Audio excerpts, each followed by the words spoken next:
Hello everybody, my name's Emma. I've worked with Digimap for a long time. We're going to look at DataNation today, not Digimap for schools. Let me share my screen then and we'll see if we can get started. Let's go here. So I have already logged into DataNation. Let's have a look at this. This is our home page. You'll recognise this. If you don't already have a subscription or a free trial, you can get a free trial by clicking on this button here and following the process through. Let me also tell you while I'm here about the free learning resources that we have. There are lots of different examples here of learning resources you can use. They're all free. Do feel free to adapt them and edit them, customize them to whatever it is that you want to teach, but they're all freely available on the website there. We have a list of more training events here. There's today's, and more will appear there in due course. Let me also point you at the help pages here. If you get stuck with DataNation, there are lots of simple instructions on how to do various things, all broken down in the menu on the left-hand side there. We also have a set of FAQs, which might help with some of the more obvious questions. You can also get in touch with us here. We do have a YouTube channel too, which will have other recordings on it that will gradually fill up as time goes by. We're going to log in now. Now it's already remembered my username and password, so I'm just going to log straight in. You will have one username and password that applies to the whole school. You can share that with all your staff, colleagues. You can share it with pupils. If you wish to share it with parents too for the purposes of homework, you can. Whether that is wise or not, or whether it's appropriate or not, is entirely up to you. So DataNation starts with two main sections on the site here. We have the map on the right-hand side, and we have the panel where all the action happens here on the left-hand side.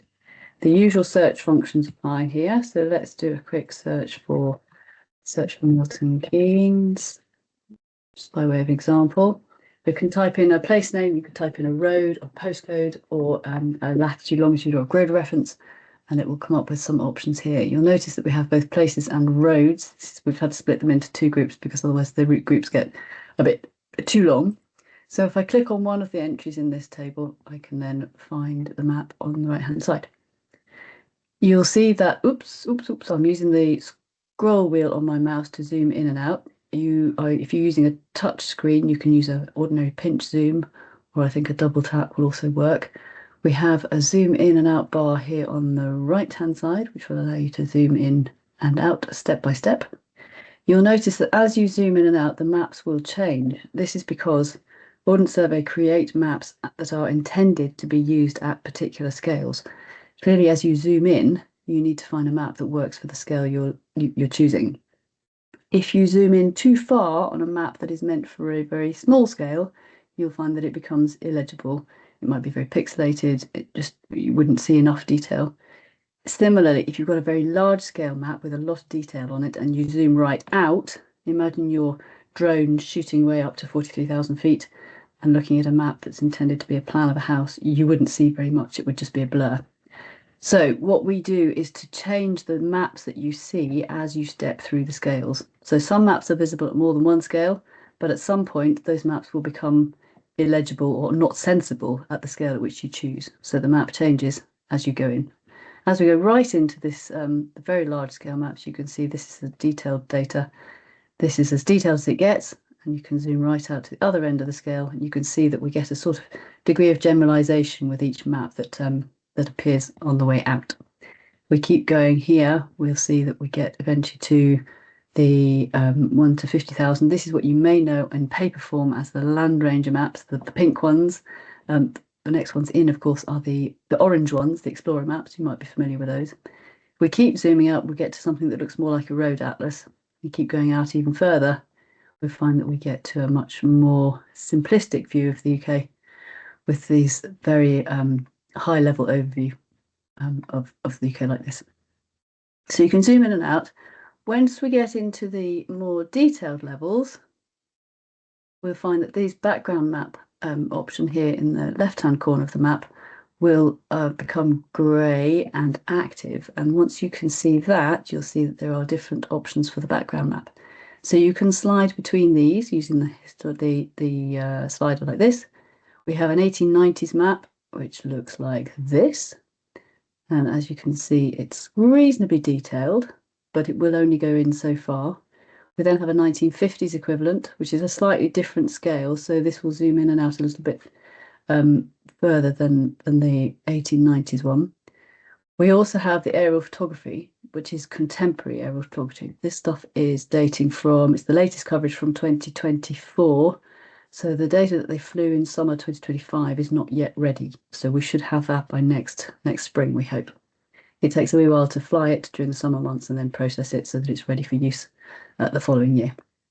You can zoom in quite far on the aerial imagery like this so that you can see individual houses. For those of you who are geeky and interested, this is 25 centimeter resolution data, which means that every pixel in the image is worth 25 centimeters on the ground, which means you can see quite a lot. You can't quite see into the car windscreens, but you're getting close.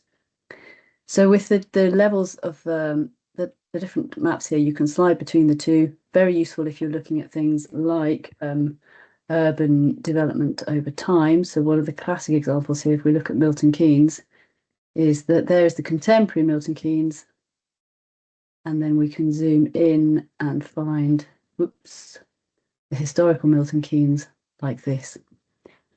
That brings me nicely to show you what different tools we have in this left-hand panel. There's a different number of tabs here. The first one will show you different overlays. I'll come to those in a minute.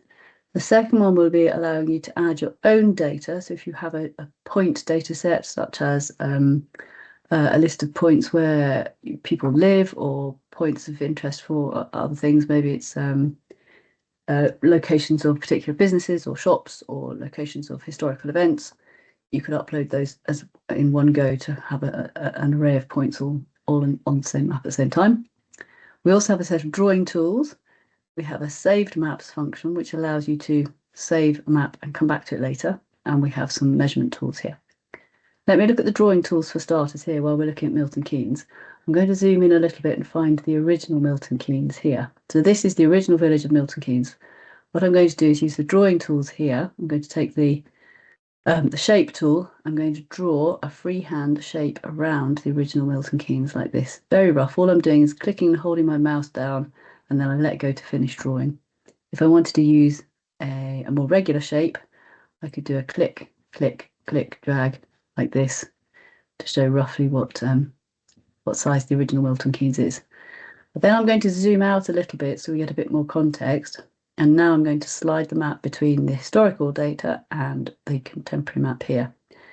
So we can draw another map, another another shape around the modern version of Milton Keynes in this same way. We can argue over the boundary of Milton Keynes till the cows come home, but let's say for argument's sake it looks roughly like this. This is what I always regard as the urban area. And as you can see, there is a big difference between the modern Milton Keynes and the historical Milton Keynes, the original village. All these other small villages have been effectively joined together by all the development in between. It's quite a useful thing to be able to see the developments over time, and you can slide between these two like this. Elsewhere in the drawing tools, we have the ability to add lines. I'm going to add some very odd things here just to show you what to do. The lines simply do click and drag, and you can click and drag and click and drag to change direction wherever you want. If you use the select tool here, you can highlight the individual lines you've drawn, and you can change their color, and you can change their opacity, and you can change their line weight and the dot dash option there. So once I click off that, you can see that I've now got a dashed red heavyweight line. I can do that with all of those. If I draw something that I don't like, I can use the delete button. The useful one here for me is the delete on click. So I'll select this end one, and then I can click on each feature that I want to delete like this, one by one. Click on that one, and that one, and that one, and then they can all disappear. We also have the ability to add text labels. So you can click on the text label, add a point here, and type in your label, Old Milton Keynes, and click OK. I can then pick this label up and drag it around as I see fit. If I want to zoom in, I can then move it around like this too. Once it's selected like this, I can also change the size. So I could make it much smaller, and I can change the color to make it red, and I can change the font. And as you can see, that is reflected in what you see on the map.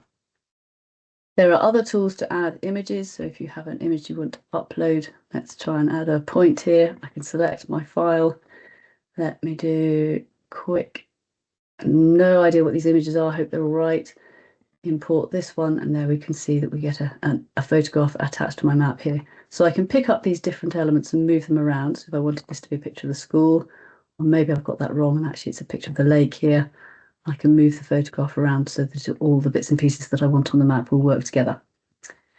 I also have a grid reference tool here, which will allow me to pick a point and get the grid reference for it. So if I want to know the grid reference of this school, I can choose either an automatic grid reference, which will determine the length of the grid reference according to the scale of the map I'm looking at, or I can pick a specific number of digits at a specific level of accuracy. The automatic one is probably useful, but once it's set, it is set. It won't change as you zoom the map in and out.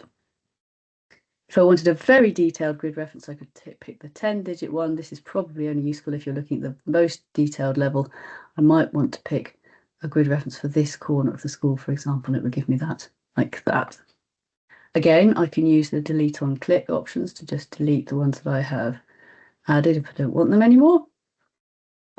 The buffer tool is very useful, which will allow you to create either a line or a point and draw a buffer around that line or point within a certain distance. So if you were thinking about things like school catchment areas, you have to live within a mile of the school, for example. You might want to pick a distance of 1 mile and then put your point on the school, and it will draw a circle within a mile like this.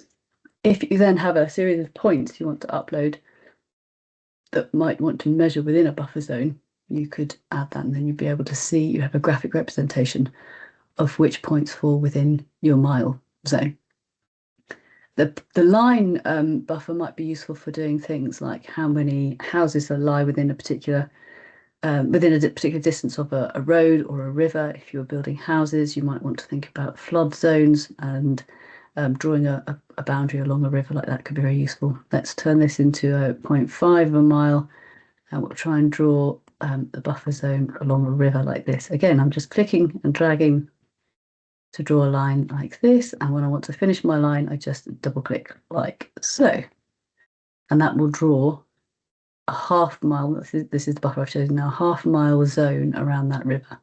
So if, for example, we know that there is a half mile flood zone around a particular stretch of river, we might want to draw that and decide how many houses might be affected by flooding, or what other businesses might be affected by flooding, or whether there should or should not be any building within this zone, depending on what the flood risk actually is. So I'd encourage you to play around with the drawing tools because they're all fairly self-explanatory. There are also details of how to use them in the help pages, which you can find from this link in the top right-hand corner. That will open in a new window, and we can find the help pages there. The next thing I would like to show is the different overlays. First, I'm going to clear all my annotations, delete all drawings like that, and I'm going to go back to the overlays here. I'm going to zoom out a little bit so we get a bit more of a wider view of the country. These are overlays that only appear over Great Britain, so you need to be over GB before they'll appear. They're also scale dependent, so you will only see them. You will only see that the overlays become active when the scale of your map is appropriate for looking at that particular overlay. So the British National Grid is an obvious one. This one will change as you zoom in. So clearly, as you zoom in, the squares they don't actually get closer together. It's just that you fill in the gaps with new squares. So if you wanted to teach grid referencing, you could do it this way. The numbers of the grid references should appear at various points on the map like this. If you zoom out, you'll see the squares get further apart. So there you can see the 100-kilometre squares. As you zoom further in, you see the 10-kilometre squares. Zoom in a bit further still, and you eventually see the 1-kilometre squares like that. I think 1 kilometre is as small as it gets. Oh no, they go 100-metre squares. There we are. And you can see the references appear along the side and along the bottom of the map there. You can fade these in and out using the transparency sliders, depending on what it is that you want to highlight on your map. But this more detailed zoom level as well, you can also see the postcodes. These two will change as you zoom in and out of the map. So if you're looking at a very small scale map, GB wide, you can see that we only get the more the larger boundaries. So once you zoom right out, you get only the postcode areas. So postcodes are divided into areas, districts, sectors, and units. So the area is something like LN for Lincoln, and then the district will be something like LN3, LN2. The sector is then going to be LN22, and the individual units will be LN22TA or GU, whatever. Each postcode comprises around 15 different delivery points, and they're not, they might look like they follow geographic boundaries or sensible options, but actually they're mathematically calculated. So sometimes you get some very odd shapes. There's a funny little spike here in this one. That's because of the way the way the delivery points themselves are distributed, and the boundaries are then calculated mathematically from those points. Sometimes you will see what we call vertical streets. So especially in big cities, you'll find these little individual squares. Let's find one in here. It's a square like this. These usually indicate that you've got very tall buildings where there is more than one postcode within the building itself. So we don't label those because it's a hard job to try and pick which label to use, but it does tell you that that particular building, probably this one here, has multiple postcodes in it and is probably therefore very tall. Again, if it's a very tall building, it probably has more than 15 delivery points within the building. So these are indicated with these little squares, which we call vertical streets.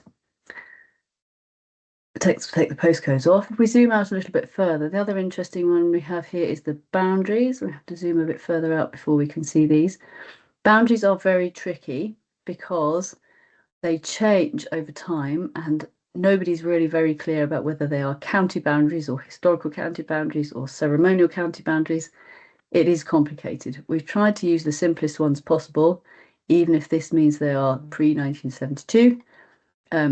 But they are reasonably useful and reasonably up to date. There's also a difference between counties and unitary authorities. So Birmingham here is a unitary authority, and the counties are counties. So if somebody asks you for county boundaries, the pedant will say, do you want county boundaries and unitary authorities, or county boundaries without the unitary authorities?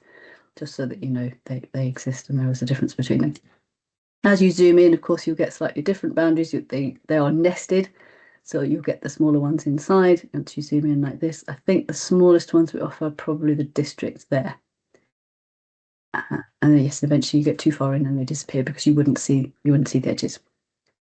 Those are the overlays. The next thing to add here is the add your own data. I've got a pre-prepared file here, Blue Peter style, of London tube points. So there are instructions in the help pages on how to create these files, which will allow you to upload a series of points all in one go rather than have to manually position them. So I'll just add this and then I'll show you the file itself. This is a series of London tube stations and their locations just with markers and labels. If I open this and I import it, we'll then see that the red dots I've got here are conveniently not labeled, which they should be. That's not right. Something's not right there. Oh, excuse me. Here we are, point markers. This will allow you to label the points here according to whichever attribute in your table you want. So these are all marked with point markers, which seem to be smiley faces. If you want to mark them with a data label, you can mark them with a label here, and that will produce the names. Worth experimenting with that. As I said, the instructions on how to create the files are in the help pages here under add your own data. Create your CSV file. It's very easy to do either in a simple text editor or in Excel, or if you have the open office version of Excel, I forget what it's called, Open Sheets or something. As long as the file extension is .csv, it will upload into DataNation. There is one example. So you've got a postcode in one column, the label in the other, and two other variables there, the percentage employed and the percentage with a degree. You could also use eastings and northings or British grid references or latitude and longitude in that that spatial reference column, if you like. Let me go, move that out the way. Go back to here. Let me clear all that data now, and that will just remove it from the map. So the data layers we have, this is what DataNation is really about. We have pre-processed a number of census variables and created layers for which you can have a look at to work out different answers to different questions and so on. So the censuses were done in different dates. So the last one in 2011 was done for the whole of Great Britain, but the one following that, 2021, was done only for England and Wales, and Scotland decided to do its own thing a year later. I suspect it was intended to be on the same date, but they didn't quite make it, so they've just got 2 different years instead. So if we pick the 2021 England and Wales census data and we look at the category, these are different categories of the census questions. So if we look at population, for example, we've then got a series of statistics that we've taken the original data and created a layer from it, which will make sense when you put it on a map. Census data is notoriously complicated because it has to be anonymized for public consumption. You can get non-anonymized data, but it's very hard. And it has to be done for very specific purposes. This is all anonymized, so you can't guess, even at the smallest areas, you can't guess who's doing what, because they anonymize it in a very clever way. So if we look at, say, the population of age 0 to 15, if we zoom out a little bit, you can start to see across London where the youngest people live. So the darker the area, the greater the concentration of 0 to 15-year-olds. So you can see that actually not many of them live in the city centre. But if we were to change this to say, look at the population age, let's say working age 35 to 64, you can see that there are many more in the middle of a city like that. Equally, if we went to, say, the population age over 65, again, the centre of town, centre of London, doesn't seem to have a high concentration of people of those age groups. You can do this at any point in the country. So as you zoom out, the numbers are aggregated according to different boundaries. So these are looking more like county boundaries. So you can see the concentration of older people aged 65 and over is much greater in North Norfolk and Norfolk than it is in, say, London or in the centre of Birmingham. If we go right out, you can start to see the hotspots here, and you can change the variables. So we can have a look to see where all the young people live. So we've got high concentrations of young people in the northwest here. This is Birmingham. We've got home counties and so on. Working age people, you might find that the distribution is slightly different. We could also pick a different variable. Let's pick something like housing. And we'll pick flats and apartments.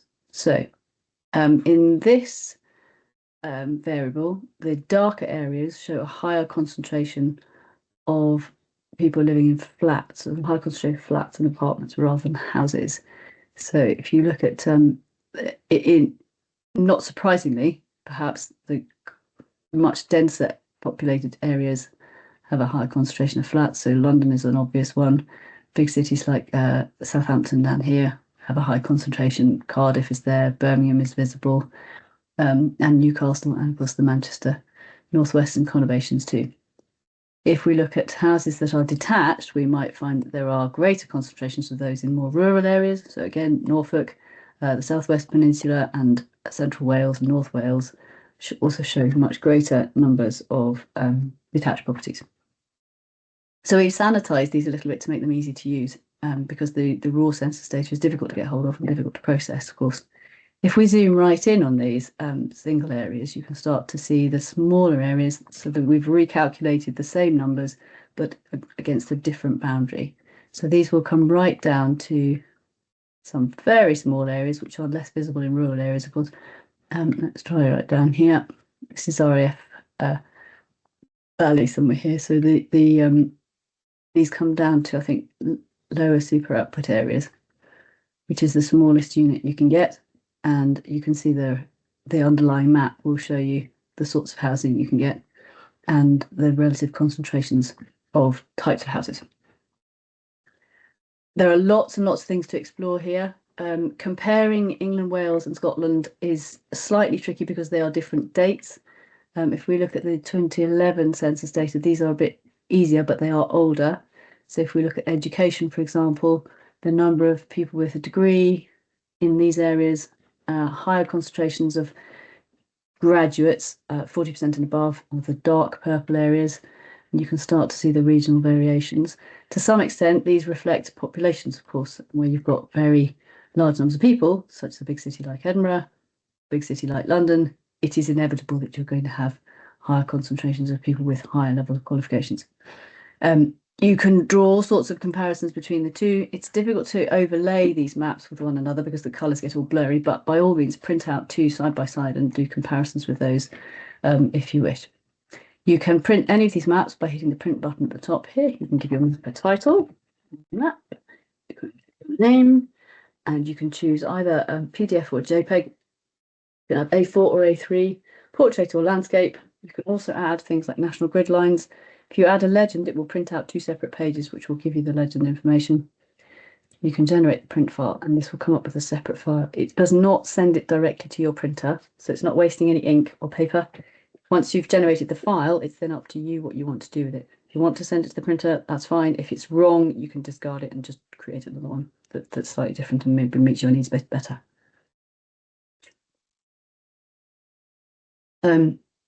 If you've added annotations, you can click this drawings box here, and that will print your annotations on the map.